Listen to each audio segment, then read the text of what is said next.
Donc en fait, cet atelier s'inscrit dans le cadre de notre projet sur la résilience communautaire face aux inondations, qui est mis en œuvre par Practical Action depuis 2021 au niveau donc de 4 quartiers dans la zone de Thiès Nord,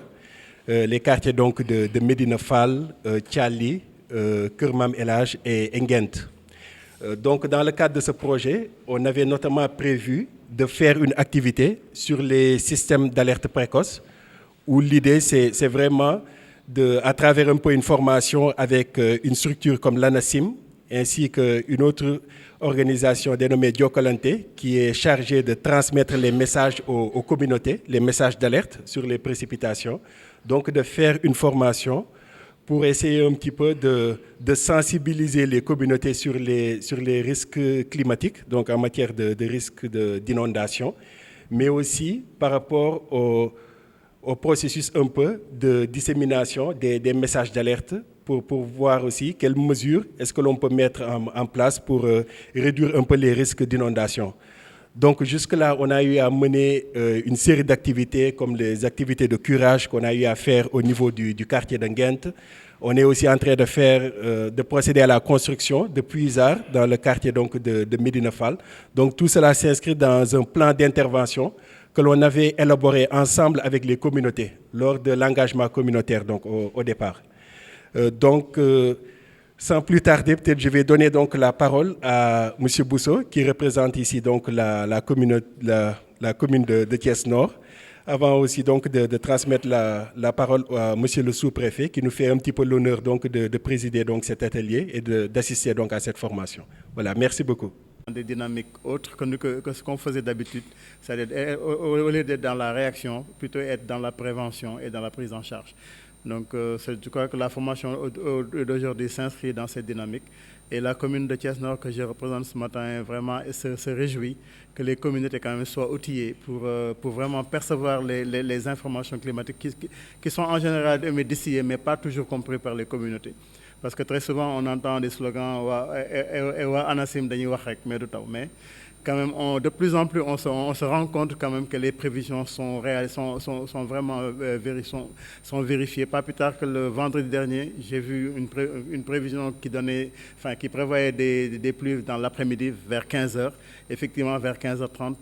quand même, on a eu quelques gouttes de pluie. Pour dire aujourd'hui que quand même la technologie est tellement avancée qu'il faut qu'on sorte des paradigmes traditionnels de Yalla Barna, etc., mais qu'on s'inscrit plutôt dans la prévention. Parce que Yalla Barna, Yalla aussi nous envoie des signes. Je crois que ces signes-là, il faudrait qu'on les perçoive. Et je crois qu'aujourd'hui, l'ANACIM est vraiment outillé pour cela. Il faudrait vraiment qu'on soit alerte et formé pour pouvoir vraiment décrypter les informations qu'on nous donne, les territorialiser et les quantifier également. Parce que l'ampleur des pluviométries est toujours dans les prévisions que nous transmettent quand même l'agence nationale. Donc la mairie de Thiès Nord remercie Practical Action pour cet atelier-là de formation destiné aux communautés pour quand même pouvoir prévenir, c'est-à-dire que l'ANACIM a dit ceci, donc il faudrait qu'on prenne telle ou telle mesure pour que l'impact soit moindre au niveau de nos foyers. Donc merci beaucoup Practical, merci Monsieur le Préfet de votre présence aujourd'hui, merci à l'ANACIM quand même de venir nous appuyer localement pour vraiment qu'on soit mieux outillés par rapport à ça. Merci beaucoup et bonne journée. Dis bonjour à tout le monde, particulièrement à Monsieur le coordonnateur, n'est-ce pas, de Practical Action, à vous également, Monsieur Bousso, représentant du maire de Thiès Nord. Dis bonjour également aux représentants du coordonnateur de la Croix-Rouge départementale de Thiès, à Monsieur le représentant de la direction de l'ANACIM, c'est bien ça, à tous les participants. Alors, je voudrais, au début de mes propos, remercier très sincèrement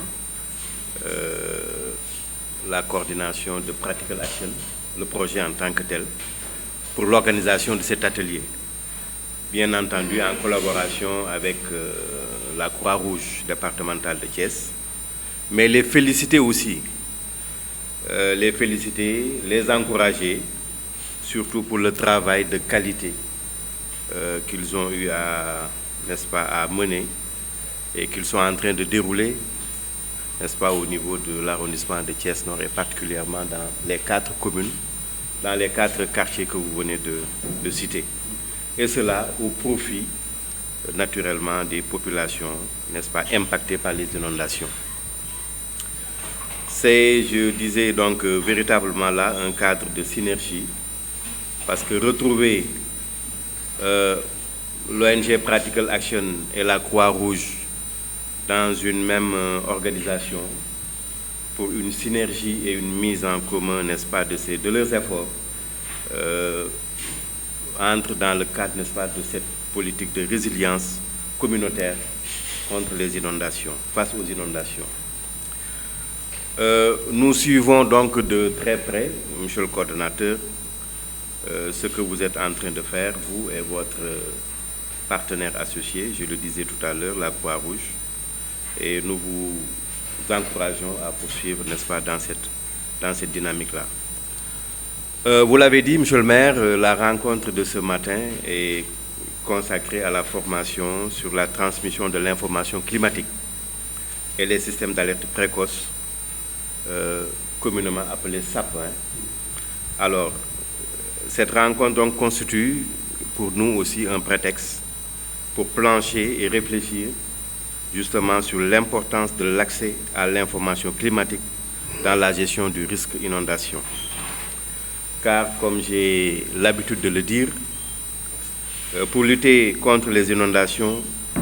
il faut faire de la prévention. Je pense que la prévention constitue un élément essentiel dans le cadre de la lutte contre les inondations.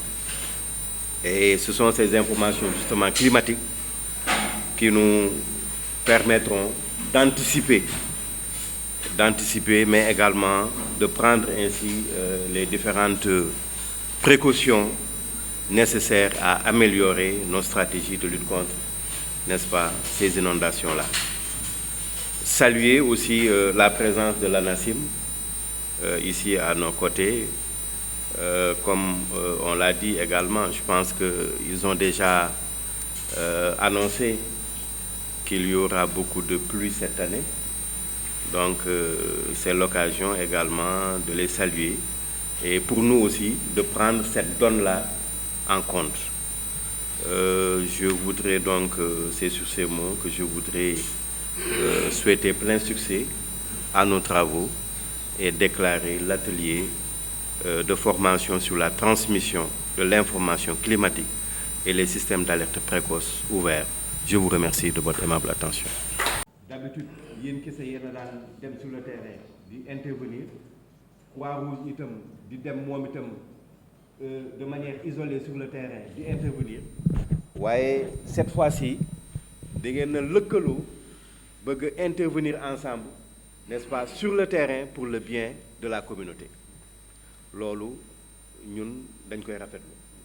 parce que nee na ñu mbooloo aussi mooy doole. Parce que intervenir de manière solitaire aussi, c'est pas... Alors que sachant que am na yeneen partenaires yuy def la même chose sur le terrain, vaut mieux ngeen lëkkaloo. ñi ngi ciy invité aussi yeneen partenaires yi nga xamante ne bi ñi ngi intervenir ci wàllum résilience inondation, ñu rejoindre aussi plateforme bi nii. Bi ci des aussi mooy gis nañu li nga xamante ne bi def ngeen ko daaw motopompe yi ñu mettre à la disposition de la collectivité territoriale. def naa ñeenti motopompe su ma juumulee du dëgg. Croix-Rouge itam am liggéey bu am solo don de matériel bu mu def également au niveau de Thiali ak yeneen quartiers yi ba ci seen simulation bi nga xamante ne keroog yéen a ngi ko doon def ñu ngi koy suivre. Donc yooyu yëpp nekk na yoo xamante ne bi yu am solo la. Li ñu fi dajale tey nag mooy formation ci wàllum information maanaam climatique ak système alerte. Fan yële passé dégg nañu ne ANACIM muy wax ni ren particulièrement taw bi dana bari. Donc nit ñi am information yooyu doon na baax également ñu koy am à temps pour mën ko intégrer ci li nga xamante ne mooy seeni disposition yi ñuy jël ngir inondation naam kenn mënu koo sóoraale peut-être waaye mu wàññi dégâts wala yàqu yi nga xamante ne yàqute yi nga xamante ne bi inondation yooyu mënoon na koo indi donc loolu moo ñu fi dajale tey may profiter occasion bi également di remercier ki nga xamante ne moom la waa ANACIM yebal fii tey ngir waxtaan ak ñun ci wàllu woowu donc du ma guddal damay sant ñëpp di gërëm ñëpp di ñaan yàlla li ñu fi sumb tey yàlla defal nañu ci ndam di leen nuyu encore une fois de plus jërëjëf. il faut ñu xam jaww ji nu mu mel pour xam fan la ñuy jaar parce que am na accident yu avion yu bëri yoo xam ni ay accident d'ordre météorologique la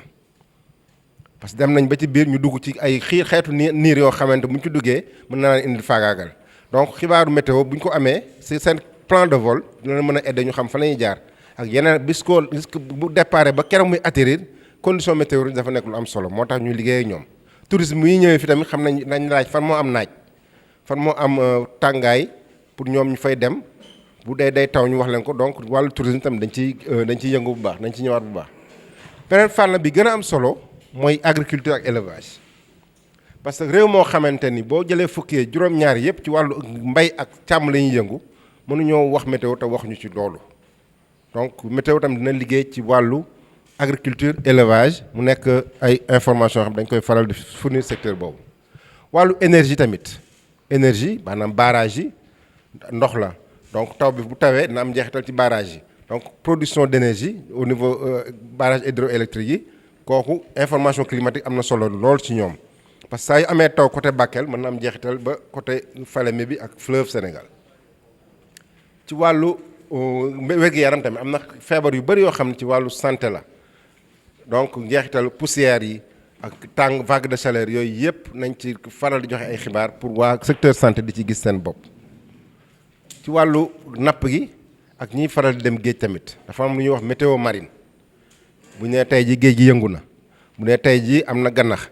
bu nee tey ji am na ngelaw ci biir géej gi yooyu yëpp ay xibaar la yoo xam ni météo maritime daf koy jël di ko jox ay xibaar di nappkat yi ak ñi ngi faral di dem géej donc secteur yooyu bu ñu xoolee météo daal c'est un secteur transversal maanaam dafa féete njaaxaanaay secteur bu ci nekk mën nañ cee joxe xibaar nit ñi gis seen bopp.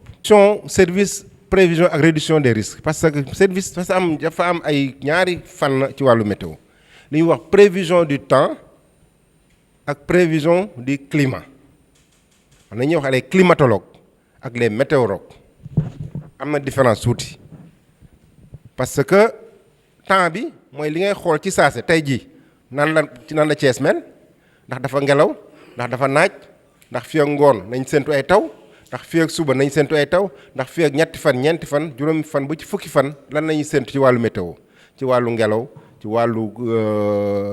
naaj bi ci wàllu taw bi donc loolu mooy prévision météorologique saa yoo leen déggee prévision météorologique wàllu maanaam dañuy prévoir temps bi ci saase ba ci fukki fan nan la temps bi di évoluer am na yeneen xalaatu prévision yi dañuy wax prévision climatique maanaam climat bi parce que temps ak climat wóote na ñu bëri dañ koy jaawale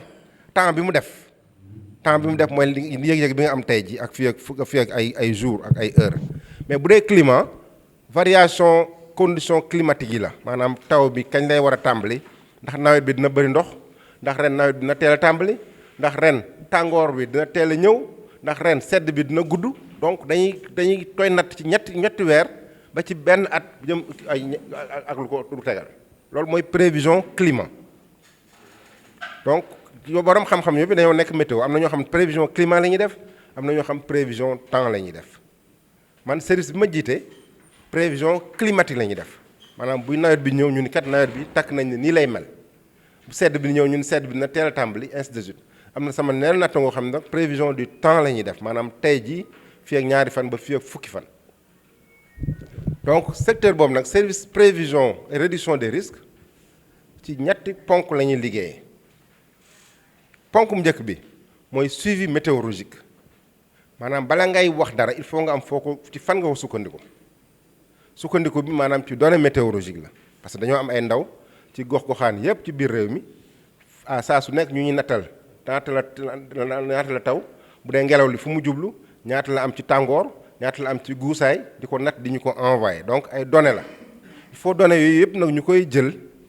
di ci am ab jàngat di ko saytu mën cee génne xalaat ak xam-xam loolu mooy secteur mooy suivi météorologique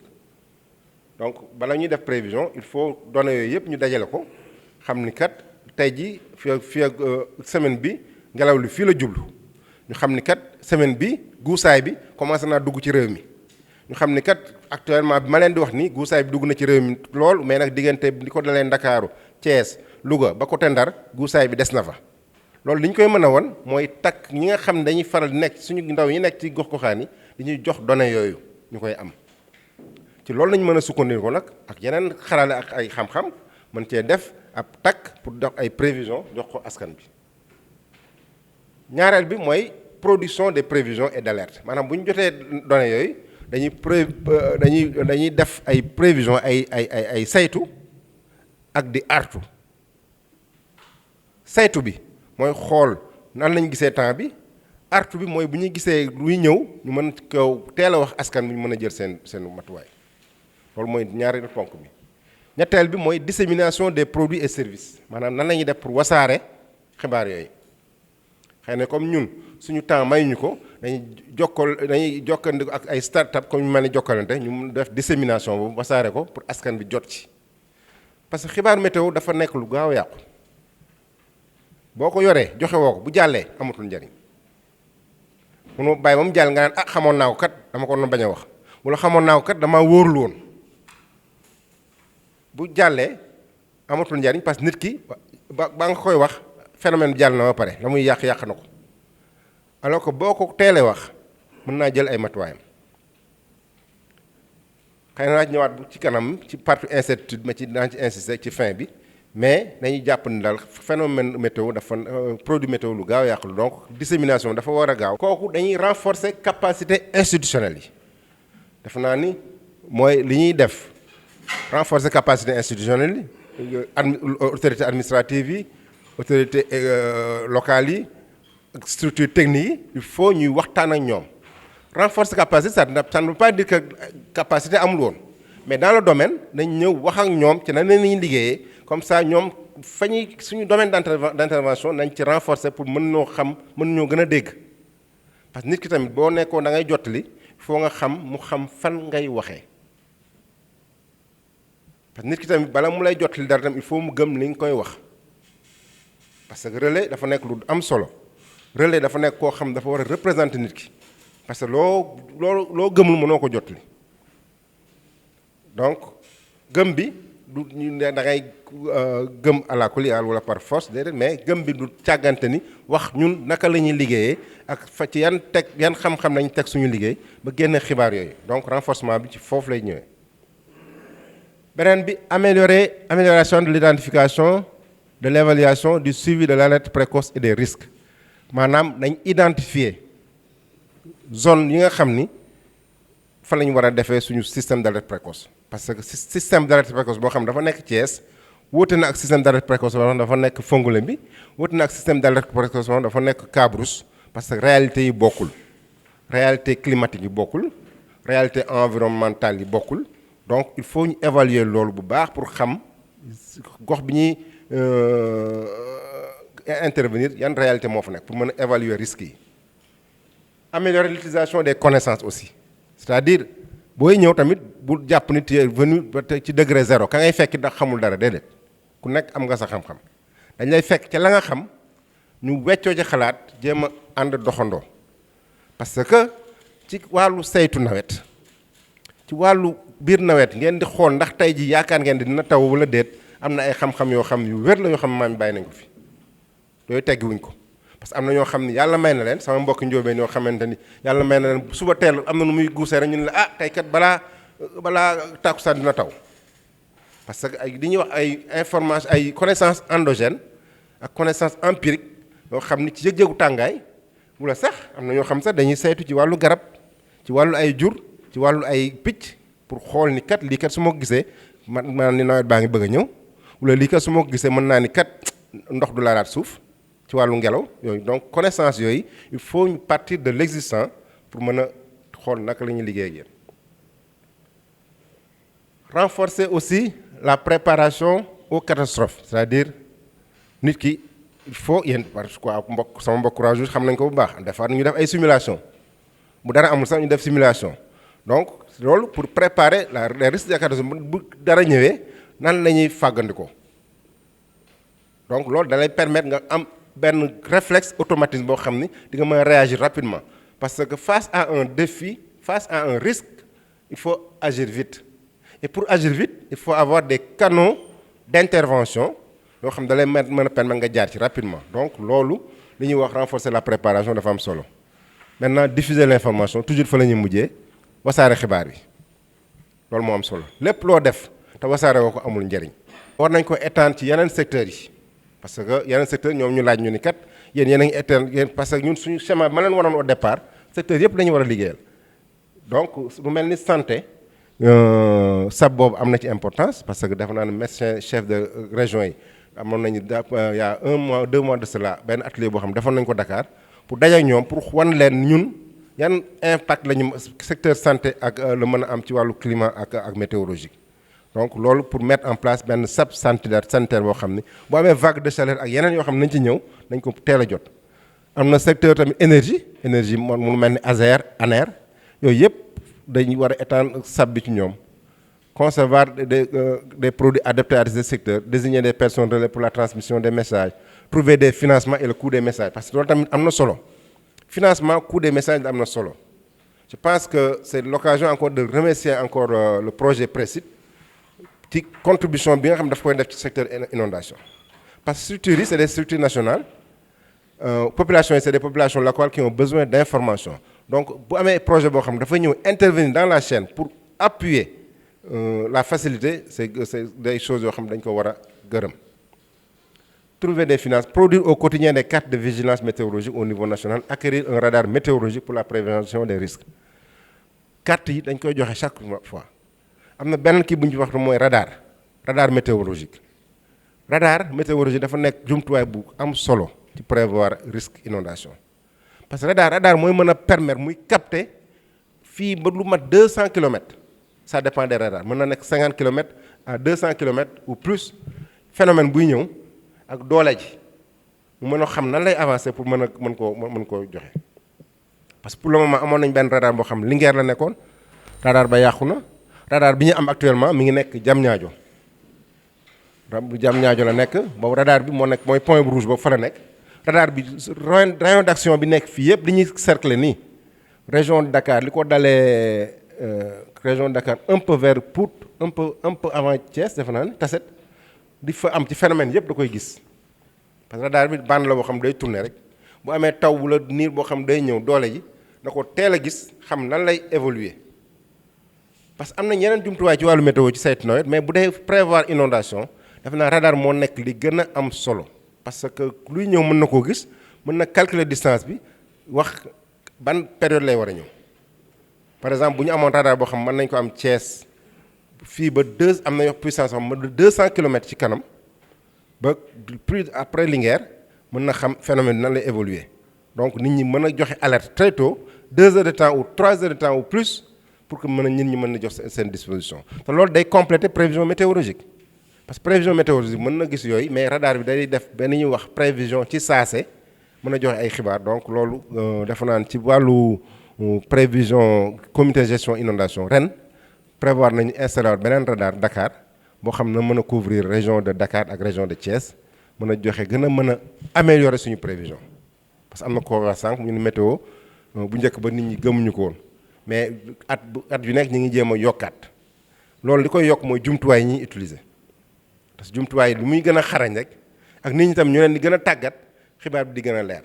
parce que xam-xam moom noonu la day dox rek. Houle dangereuse la ci wàllu géej la bu dee géej mën nañu ngelaw bu fort ngelaw bu yem maanaam gannax ak gannax boo xam dafa am doole ay sëy la à chaque fois bu dee ngelaw bi dafa dem ba jéggi 40 kilomètres/heure ci géej gi kooku dañuy déclencher alerte 40 kilomètres/heure ngelaw boo xam ne ngelaw vent day nekk ci géej gi kooku mën na indi ay loraange yu bëri. bu dee gannax maanaam vague yi à chaque fois bu demee ba dépasser 2 mètres 50 ba 3 mètres 50 dañuy déclencher alerte parce que hauteur vague bi jéggi na dayoo dafa naan nappkat yi ndax nañ ko xam ñi dem géej parce que à chaque fois bu amee gannax des fois ñoom sax ñoo lay njëkk a woo pour vérifier information boobu mais à chaque fois dañ koy faral di joxe ci wàllu géej gi te kooku nañ ko joxe 72 heures 48 heures ba 24 heures bu dee ci tàngoor bi tam bu jégee dayoo maanaam bu ñu demee ba dans la zone de Thiès ñu dépassé ay 45 degrés 46 degrés kooku ñu ngi ci vague de chaleur te vague de chaleur mooy bu ñu dépassé tàngoor bu jégee dayoo mën na dem benn fan ñaari fan bañ ñetti fan kooku vague de chaleur la bu ñu ko saytoo xam ni kat jamono bii tàngoor bi nar naa continuer fan yi di ñëw nar a dégg dayoo dañ koy teel a joxe muy phénomène prévision alerte contre les vagues de chaleur def naan ren dans la zone entre Ranérou côté Linguère côté un peu vers Barkédji foofu amoon nañu fa vague de chaleur yu fort même dans le monde boo leen déglu rajo temps yi nee nañ tàngoor bi ñu am ci mois de juin daanaka mosuñu koo am ci xarnu yu bëri première semaine mois de juillet ni mu tàngee mosu koo tàngee ci monde bi waxuma Sénégal ci monde bi température mondiale parce que dañuy def moyenne yi ça veut dire que actuellement phénomène changement climatique bi ñuy wax dafa nekk lu dëggu tàngoor day gën di tar donc nit ñi di ci am ay xibaar dafa nekk lu am solo pour ñuy mën a jël seeni matuwaay ci wàllu vague de froid tam day am def naa ni en 2002 amoon na vague de froid boo xam taw ëgg boo xam ne côté Podor tàngoor wàccoon na amoon na njeexital ci jur gi te chaque fois bu ñu amee tàngoor seddaay boo xam ne day sedd lool ba dépassé yenn sëy yi daf naan temps yi passe bi ñu xool ci température Diourbel ci xarnu yi ma jër xool nañ ci en 1948 Diourbel amoon na ay 8 degré boo ko waxee ni di ko xalaat bi ñu ko gisee xoolaat nañ vérifier nañ données yi xam ne 48 boobu même date boobu Diourbel ak côté un peu vers Podor ak Matam amoon nañ température yu mel noonu mu nekkoon vague de chaleur parce que temps yooyu amul woon changement climatique danaan sedd 8 degré ay 8 ak moins de 8 degré léegi presque kenn xel xalaatutu ko léegi bu sedd ba sedd ay 12 degré lay nekk 13 après commencé tàngaat kooku ay vague de chaleur vague de fraîcheur yoo xam te mën na indi ay jeexital mais dafa naa vague de fraîcheur yooyu Europe la gën a bëre que ñun suñu côté yi mais ñun vague de chaleur moo ñu gën a sonal ñoom sax vague de chaleur da leen sonal aussi bien que vague de fraîcheur yooyu léegi taw yi naka lañ tuddee taw bu fort taw bu yem ak taw bu am doole parce que taw yi tamit dafa wóote bu ñu nee météo nee na taw météo nee na taw ça veut pas dire que météo nee na taw mbënn ça ne veut pas dire que météo na taw bu jéggi dayo am na ñu laaj sa naan ba est-ce que mën nga ne prévoir ñaata millimètres lay taw ma leen non xam-xam tolloogu fa parce que ñaata millimètres lay taw moom même bu leen ko scientifique waxee actuellement am en Europe mënuñu ko prévoir mën nañu prévoir ay tranches de pluie par exemple boo leen gisee ci bulletin ñu ni plus faible ci bulletin boo leen ko lire ça veut dire que pluie yi ngeen am dina am 1 millimètre ba 25 millimètres plus faible à modéré bi mën na am 25 millimètres à 50 millimètres bu dee plus forte dépassé 50 millimètres taw bu jéggi 50 millimètres rek plus forte la ci 24 heures bien sûr nañu ko leeral bu tawee en 24 heures 50 millimètres plus forte la maintenant nag léegi nag bu tawee par exemple 50 millimètres ci benn heure mën naa nekk tamit maanaam li mu waroon taw ci 50 millimètres mu taw ko ci benn waxtu mu sotti ko loolu day indi inondation léeg-léeg inondation am Thiès fekk Dakar la mu taw moo ëpp Thiès mais ni mu ko tawee la parce que daf koy taw ci diir bu gàtt suuf si du am temps wu naan ndox moom yépp donc mu indi mbënn bala mu koy naan mu indi ay yàqu-yàqu donc balaa secours yi di kii mu indi ay yàqu-yàqu moom à chaque fois bu ñu leen ne plus forte dans le bulletin attendez-vous à ce que mu am seuil plus de 50 millimètres ndax da koy taw ci waxtu ndax da koy taw ci 30 minutes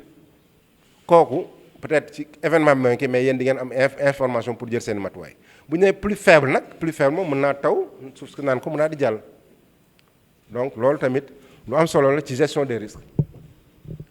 li ñuy wax orage à chaque fois boo leen déggee ci bulletin bi pluie accompagnée d'orage xamoon ne mën naa am pluie taw yoo xam day ànd ak dënnu te dënnu moom dafa naa yéen a ma gën a xam li muy yàq dafa bari ren ji sax taw bu njëkk am na dënnu yoo xam ne lor na ñu bari ci côté kii bi Ndukumaan bi ak côté Koungheul même côté Kolda amoon na ay dënn première pluie te dañuy faral di wax naan dënn yi des fois ci côté diggante septembre lay bëri mais léegi amatul kii mën na am à chaque fois moo tax à chaque fois bu ñu defee ci bulletin pluie accompagnée d'orage ça veut dire que mën na am tonnerre loo xam mën naa indi yàqu-yàqu parce que dafa am niir yoo xam ne dañuy wax cumulonimbus dafay faral di am doole donc loolu mooy faral di indi ay tonnerres yooyu. léegi ci wàllu poussière bi dañuy def prévision poussière tamit par exemple bu ñu demee ba ci nord ay mois de mars avril des fois ñu am bulletin spécial poussière ñu ni bulletin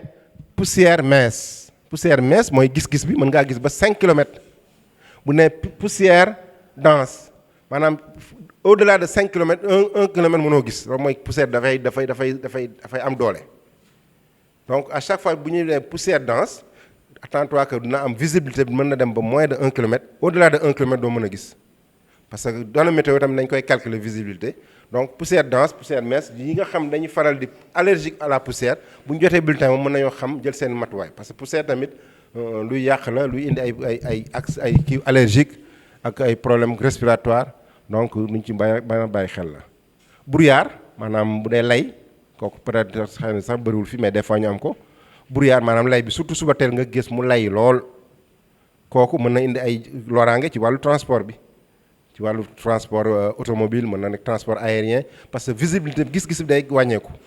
donc loolu tamit ay seuil d'alerte la à chaque fois bu amee brouillard dense ñu xam ni mën na indi ay loraange. ñu ngi liggéeyee Jokalante dafa nekk benn structure boo xamante ni ñu ngi liggéey ci lépp lu jëm ci wàllum communication waaye ñi ngi ko bëgg di defee ci langue locale maanaam ñun ci suñuy kàllaama ñu ciy liggéey. lépp loo xamante ni mi ngi jëm ci ay information yu ñu amal njëriñ ñu mën ko jottali nit ñi ci seen kàllaama ku ci nekk li nga dégg ñu wax la ko séeréer bi ñu làkk ko séeréer pël bi ñu làkk ko pël ki dégg mandeng tam ñu jottali ko li muy war a dégg ci mandeng ci loolu tamit ñi ngi liggéey ak ANACIM depuis 2016 def na léegi juróom-ñaari at ñi ngi ak ANACIM di liggéey ak ñoom ci lépp lu jëm ci wàllum météo ñu koy jottali baykat yi donc ñoom buñ ñu waxee ni par exemple suba wala fii ak ñetti fan ñi ngi séentu ay taw ñoom ci bind lañ ñu koy yónnee dañ ñu koy yónnee ci bind ñun ñu enregistré ko comme message WhatsApp yi ngeen di jot dañ koy enregistré ba mu nekk lu leer ñu wax ko ci olof wax suñu mbokk baykat yi ne suba kat ñi ngi séentu ay taw mën ngeen a ji mën ngeen a def lii mën ngeen a def lii donc nekkul rek information climatique bi lañ leen di yónnee mais ci ginnaaw am na benn conseil boo xam ne ñu ngi leen koy jox par rapport ak phénomène météorologique bi xew. ba tey tamit ci nappkat yi ñu ngi leen di yónnee information yi comme li Jabal wax sànq ñu ngi leen koy yónnee tamit ci olof ñu koy dégg ñi nekk ay Joal yooyu peut-être tamit ñu leen koy jox ci séeréer ku ci nekk li nga dégg rek ñu waxeel ko noonu dëgg la tamit météo Sénégal lu ci ëpp télé bi lañ koy gis benn femme bu taxaw yor kartam rek naan la lii loolu moo ëppoon ci li am ci météo mais léegi ñun bañ ñëwee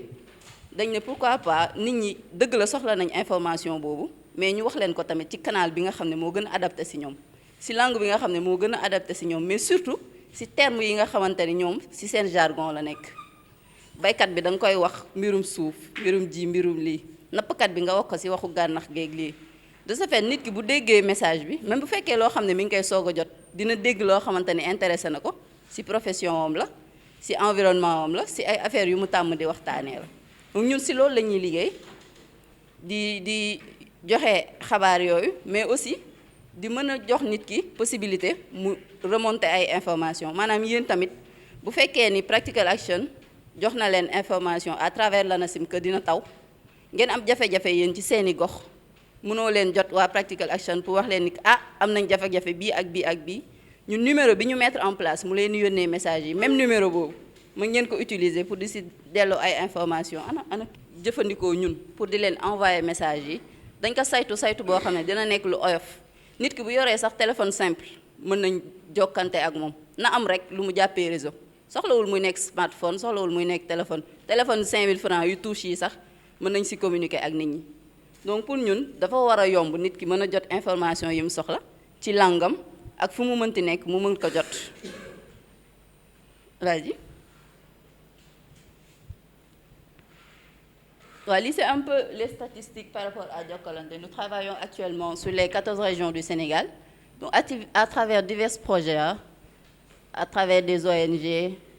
à travers aussi un peu des structures de l'État, avec les privés, on travaille sur les 6 langues locales du Sénégal, Wolof, Serer, Manding, Jola, Pulbi, Bassi, Mandinkabi, Bassi, Bambarabi, une petite partie. Nous avons plus d'1 million de bénéficiaires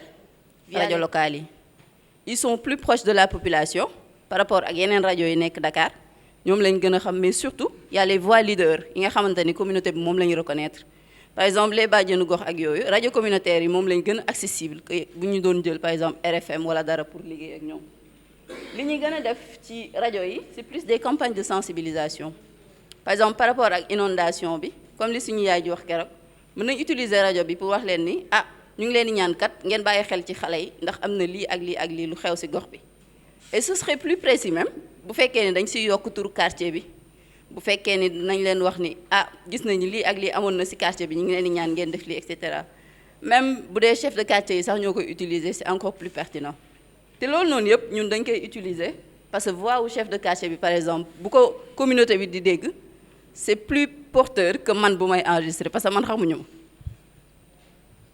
Encore. waaw li un peu c'est juste pour xool suñu bénéficiaires yi comme la ma doon wax dañuy liggéey ak baykat yi on a des privés aussi ay ONG moom la ñu essayé woon représenter fii. D'accord lii laa doon wax mu ne ñun dañuy liggéey ak rajo yi donc moo nekk 3e onglet bi une partie dissémination de l'information mooy tey li ñu fi soxal envoyer message yi envoyer ay conseils. Partie évaluation bi mooy tout ce qui va être enquête bu ñu envoyé conseils yi ak alerte yi ba pare yéen naka ngeen ko jëfandikoo donc am nañ possibilité ñëwaat ci yéen waxaat ak yéen ba xam information yooyu ñu leen jox qu'est-ce que vous en avez fait ban impact la am ci seen dund ci seen dëkkuwaay ci seen ay profession. rajo yi waaw c'est des partenariats pour des émissions ak des spots sensibilisation promotion des produits et services loolu c'est au privé redevabilité communautaire. Ça intéresse plus les ONG boo xamante ni c'est un numéro qu'on met en place souvent c'est un numéro gratuit boo xam ne nit ñi dañ siy woote pour wax seen xalaat poser ay questions et cetera. Le dernier numéro qu'on a mis en place c'était par rapport à l'accès à l'eau benn numéro bu ñu def boo xam ne nit ñi dañ siy woote pour wax ñoom seen robinet dafa coupé seen facture yi dafa cher wax lépp lu ñu am ci problème boobu et nous on remonte l'information pour que ñoom ñu mën a am benn prise en charge bu rapide. loolu mooy partie redevabilité communautaire et tout ce qui est profilage et ciblage mooy enquête yi ñuy def comme li Alioune doon wax enquête yi nekk en cours instant bi à Thiès que relais yi di dugg ci kër yi di jël numéro téléphone yi ak yooyu donc loolu ça permet d'avoir l'identité des bénéficiaires mais aussi de garantir tout ce qui est qualité par rapport aux statistiques qu'on donne aux ONG. Vas-y. Donc lii service Nafoore la ça intéresse plus les agriculteurs service la bu ñuy souscrire ñoom di fay ak yooyu redevabilité bi mooy comme numéro bi may wax par rapport ak ndox mi. Vas-y. Donc lii c'est notre public cible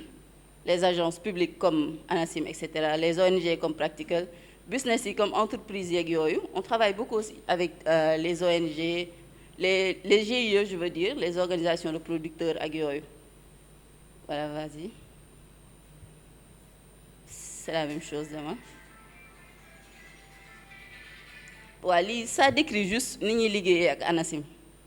Juste pour montrer que ANACIM moom li mu ñuy yónnee mooy flèche bu verte bi c'est de l'information en temps réel. Donc c'est un système vraiment qui est huilé de nos jours où c'est un collègue à moi Babacar qui gère avec un autre qui est opérateur chargé d'enregistrer. Quand ils reçoivent l'information de l'ANACIM ñoom dañ koy jël traité ko pour génnee lan moo ci gën a pertinent donc ñoom ci texte boobu ñu jot xam nañ lan moo gën a pertinent ci loolu pour ñu enregistrer ko donc moom la ñuy enregistrer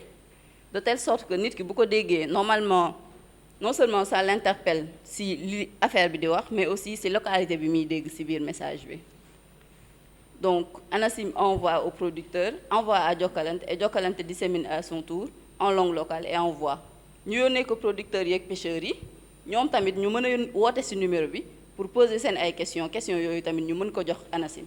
donc c'est toute une boucle boo xamante ni producteur bi am na nu mu jotee ANACIM tamit am na ñu mu joxee information yi producteurs yi ak pêcheurs yi ci loo xamante ni lu gaaw la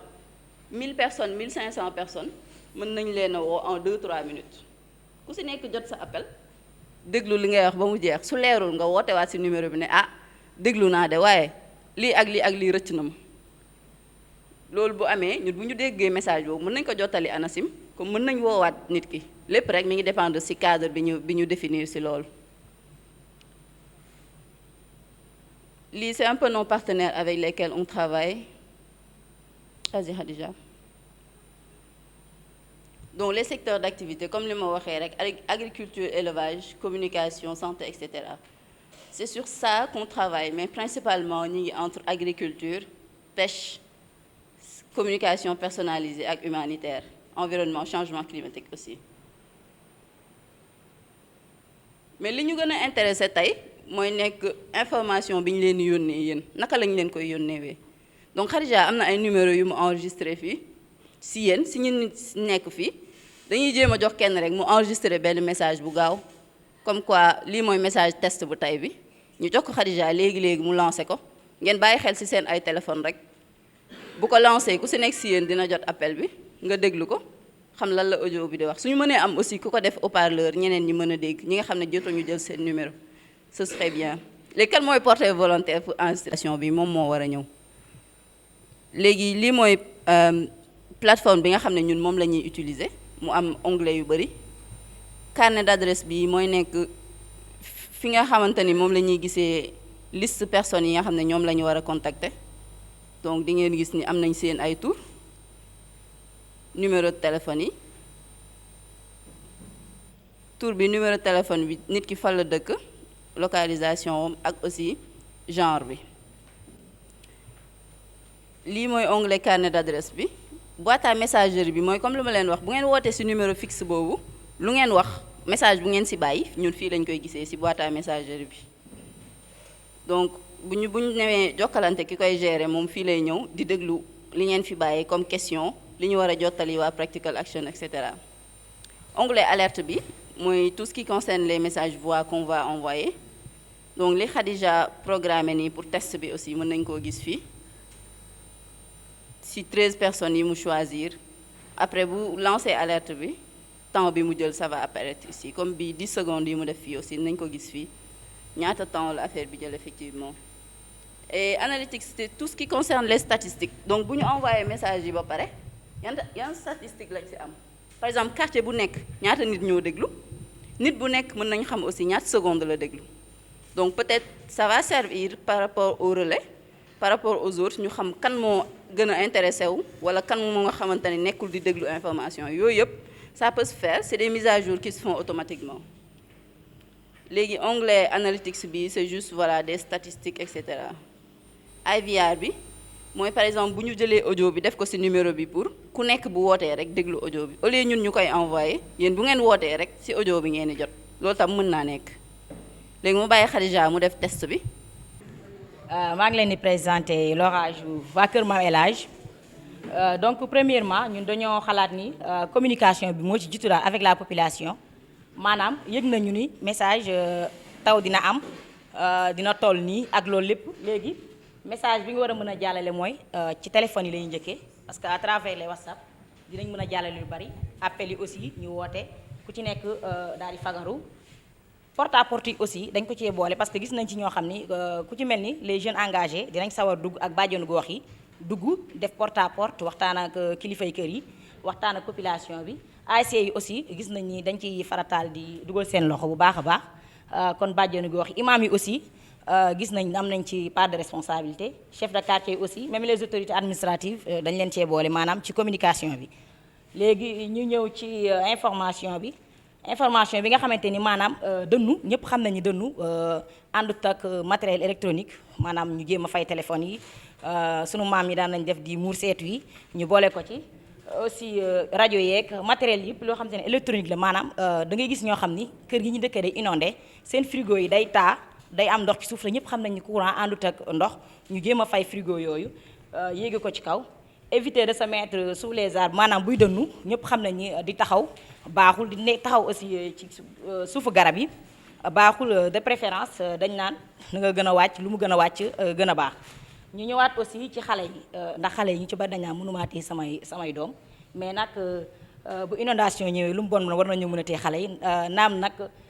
durant période taw bi yàggul ñetti weer la ñu mën a garder xale yi ci biir kër yi ndax dënd moom bawul xale bawul mag moo nekk noonu aussi ñu ñëw ci prévention yi nee nañ barrières yi maanaam sac de sable tey jii bu la leereen yow sa buntu kër day taa wala sa buntu kër ndox mi dafay jógee du dugg sa biir kër maanaam li nga mën a def mooy wut ay sac de sable yéege ko wala nga yéege pied sa buntu kër bu dee sa néeg la aussi nga yéege sa néeg ba mu kawee tuuti ba nga xam ne ndox mi bu ñëwee du jàll di dugg ci biir moo nekk nii protéger les aliments maanaam ceeb yi nga xam ni fi nga daan teg lekk yi ndax lekk yi moom lu mu taw taw dinañ lekk mënut a ñàkk buñ mënut a génn dugg sax dinañ togg soom bi ceeb bi bu tooyee amaana duñ mën a soom bi ak yeneen ñu acc ceeb yeeg li nga xamante ne ndox mi da koy yàq ñu ñëwaat tuuti ci aj matériels yi aussi lépp loo xamante ne ndox mi da koy yàq ñu aj ko mise en place du matériel li nga xamante ne dañ koy jëfandikoo maanaam bu tawee ndax moto pompe ñëpp xam nañ ni waa Practical Action joxoon nañu ko ñu moto pompe yi kese dinañ ko jéem a xool jënd gasoil bi ciy dem vérifier kii brouette yi pic yi pelle yi lépp loo xamante di nga ko soxla bu tawee ba ndox mi fekk la ca lépp da nga koy jël teg ko sur place moo nekk noonu équipement aussi de protection individuelle yi nga xamante ni waa Practical joxoon nañu ko bottes yi tenue bi masque yi gants yi casquette beeg yëpp yi nga xamante ni di nga ko soxla bu tawee ndax du taw rek nga génn ak sa yére nii wala nga sal sa tay baas bëgg ni damay ngacc wala damay kii loolu doonul yére boo xam ni mën na la jàppale loolu moo nekkoon ci li nga xamante ni boole nañ ci aussi ASC yi nga xamante ni chaque fois gis nañu ñoom ñooy jàpp ci bu tawee inondation am mbënn mi yàq kër yu bari ñoom ñooy njëkk a jug ngacc leen nit ñi jàppale leen génne matlaay aj li nga xam ne dafa tooy ñu jéem ko aj weer ko mu wow yu ci bari gis nañ ko relais yi aussi dañ ci jouer rôle bu am importance foofu loolu moo nekkoon suñu présentation. ànd ak ay ngelaw yu bari mën na ànd ak tonnerre mën na ànd ak foudre mooy dënn yoo xam ni mën na indi ay catastrophe mën na indi jëye moo tax ñun dañ ni bu ñu annoncé lu mel noonu rek li ñu njëkk a wax d'abord c'est la communication c'est important il faudrait communiquer largement informer structures yi nekk ci quartier bi d'abord les associations socio-communautaires de base informer les délégués de quartier informer la radio communautaire qui existe les mosquées pour faire passer l'information les autorités administratives faire passer le message dans le groupe WhatsApp informer aussi les community disaster response team mooy kuréel yi nga xam ni Practical Action mettre na ko en place dans les quartiers ñu war ko fa taxawal information yi nag message yi du bokk parce que par exemple pour les associations socio-communautaires de base ñoom liggéey bi ñu war a def mooy travail de sensibilisation auprès des jeunes pour que les jeunes soient prêts à apporter leur secours bu fekkee ni am na kër yoo xam ni am na ay murs yu fa daanu wala am na problème yu fa am wala am na inondation yu am ñu ñëw taxaw leen jàppale leen parce que ndox mi day gaaw boo xam ni bu ñu leen jàppalewul ci évacuation de bagages seen matériel yëpp mën na yàqu délégué de quartier ak radio communautaire yi ak mosquée yi ñoom seen liggéey mooy diffusion des bonnes pratiques maanaam ñi nga xam ni seen kër dafa nekk fuy taa nañu jël seen i disposition sàmm bagage yi nga xam ni yëpp dañu war a yàqu nañu fexe kar ndox mi ba ndox mi du mën a occuper kër yi appareil électroménager yi nga xam ni yëpp dañ ko doon branché nañ leen débranché parce que avec la foudre mën na am coupe-circuit kër gi tàkk donc même si on peut couper le disjoncteur parfois c'est mieux donc loolu c'est des informations yoo xam ni il faut ñu jàllale ko à travers les groupes WhatsApp à travers le délégué de quartier jàllale ko ñu jàllale ko ci radio communautaire jàllale ko ci mosquée yi pour que population yi mën a jël soit en état d'alerte maximum pour mën a jël seen disposition il y a maintenant les autorités administratives à savoir le préfet qui était là présent tout à l'heure moom son rôle am mooy informer les services techniques par rapport ak annonce bi nga xam ni ANACIM wax na ko ni dans telle localité bi nekk ci commune Thiès Nord am nañu ragal nañ ni dina am des pluies orageux yoo xam ni mën na indi ay gàllankoor bu boobaa moom en tant que autorité administrative mën na informer les services techniques pour que ñu jël les dispositions nécessaires au cas où il y a des catastrophes ñu mën leen informer à temps pour organiser les secours donc et là aussi parce que quand je prends le cas de Médina Fall que je connais bien nous avons 4 groupes WhatsApp dans lesquels il y a toutes les associations du quartier toutes les organisations communautaires il y a boo ko calculer mat na 800 personnes nekk nañ ci donc si tu partages une information dans ce groupe ce qui est sûr tu peux être sûr que tout le quartier est informé donc là aussi il faut tout de suite faire passer l'information dans le quartier. Mais ce qui est plus important aussi, moi, en attendant que les services techniques, au cas où par exemple am na ay catastrophe di ñëw, il faudrait que les community disaster response team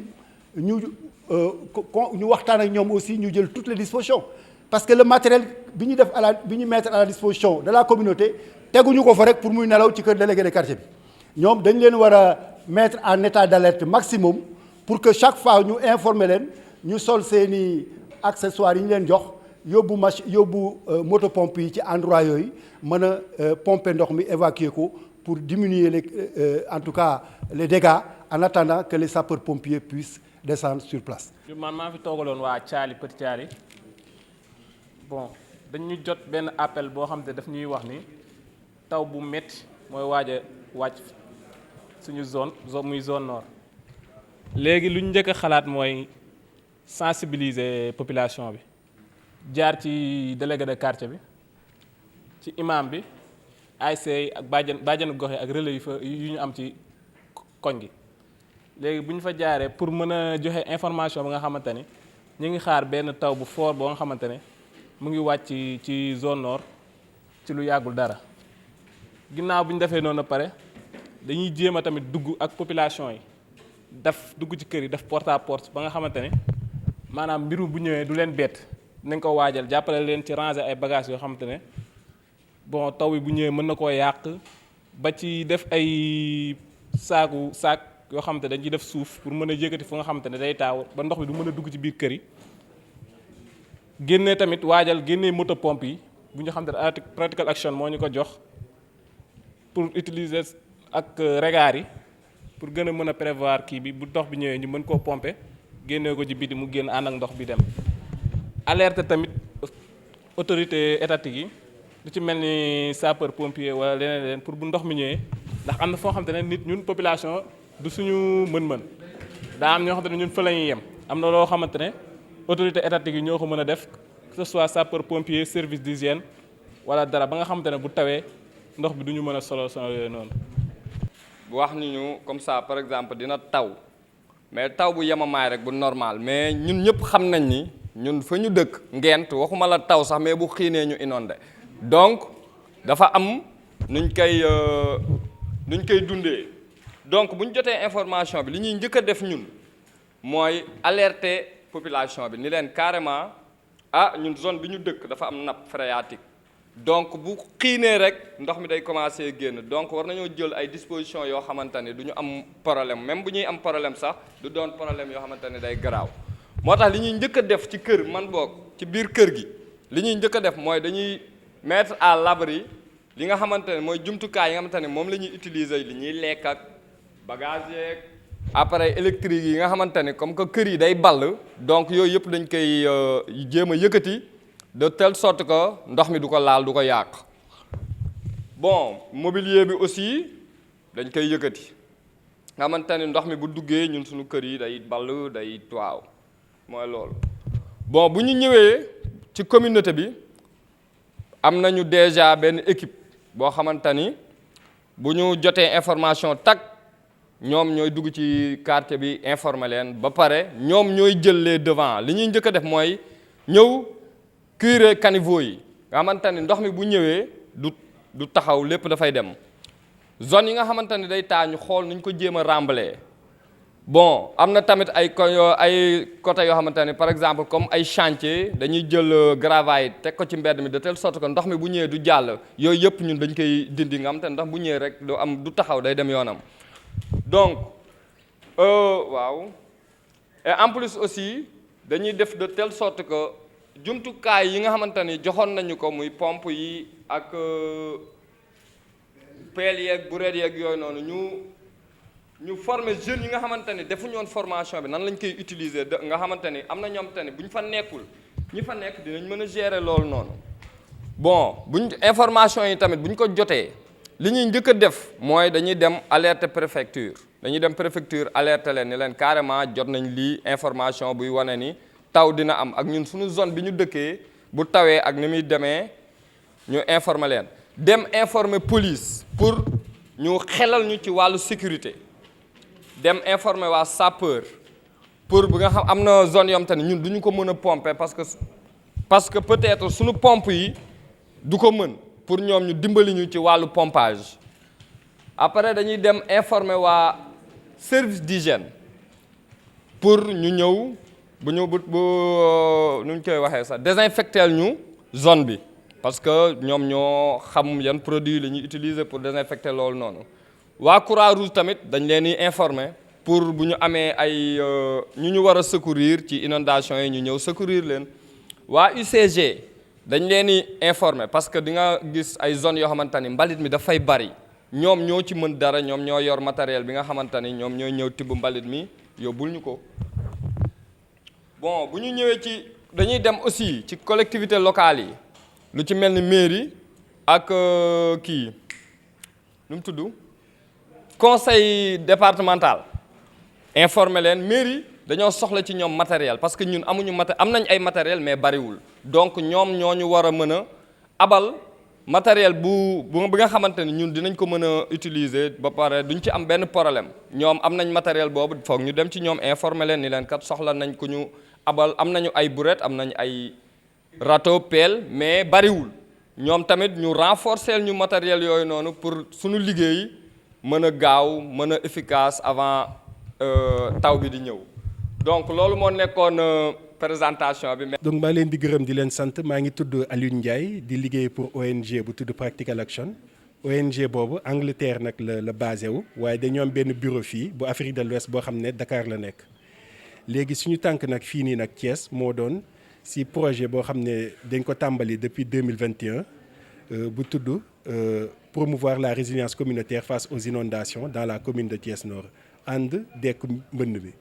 léegi bu ñu commencé itam nag di liggéey ak projet boobu dañu considérer yenn activité donc yu bëri yoo xam ne bokk na say affaire u curage yenn puisard aussi itam yu ñuy tabax mais aussi affaire u système d'alerte précoce maanaam mooy information yuy nekk di partager communauté yi mooy affaire u météo yi muy waa ANACIM ak yooyu message yu ñuy jox pour wax ñu ne fii am na fi yenn risques yoo xam ne dina am yenn taw yu fort tam sax yoo xam ne mun leen fi jur ay jafe-jafe ak yooyu léegi nag nan lay def ba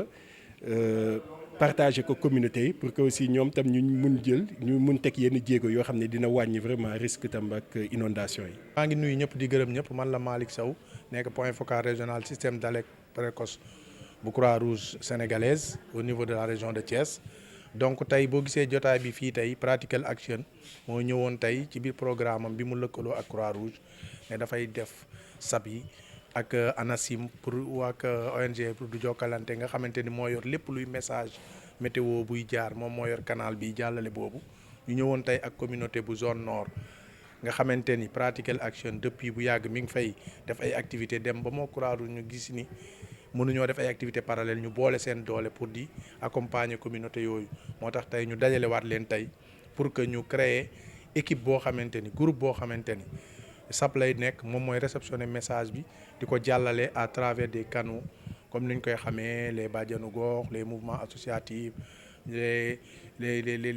daara et trucs ñoom tey ñooy nekk représentant relais foofu pour mën a jàllale message bi ba gox bi ñëpp jot ko mën a préparer wu ndax société buñ préparé moo gën a mën a def face aux catastrophes que koo xamante ne préparé wuñu ko donc ci loolu la ñu taxaw ci loolu la ñu nekk loolu la ñuy doxal tey ak Practical Action ñu ngi door a boucler tey formation bi di ñaan yàlla nañu dégg message bi yàlla nañ ko mën a jàllale ñoom yàlla nañu fexe ba mission bi ñu leen jox ñu eggale ko ci kàttanu yàlla. man maa ngi tudd Aminata Ndiaye di liggéey Jokalante ñun depuis 2016 ñu ngi liggéey ci lépp luy dissémination information muy information climatique muy ay conseil agricole muy yeneen xeetu information yoo xamante ne ñun dañ koy jàllale population bi ak communauté yi ak ñi ko soxla di ko def ci ay langue locale maanaam dañoo seetlu ni suñu communauté yi ñu ci bëri dégguñu tubaab te information Sénégal lu ci bëri dañ koy bind tubaab maa ñu koy waxee tubaab ce qui fait que communauté yi ñoom duñu comprendre information bi dinañ ciy jot certes mais duñu comprendre information bi donc duñ ko mën a jëriñoo Jokalante nag dafa ñëw indi canal boo xamante ni dañ koy transférer information yi ci ñi ko soxla di ko def non seulement en voix pour ñu mënul lire mais di ko def en langue locale pour ñi nga xam ne ñoom seeni làkk lañ dégg donc séeréer bi ñoom ñi ngi wax ak moom ci séeréer pulaar bi ñuy wax ak moom pulaar et cetera et cetera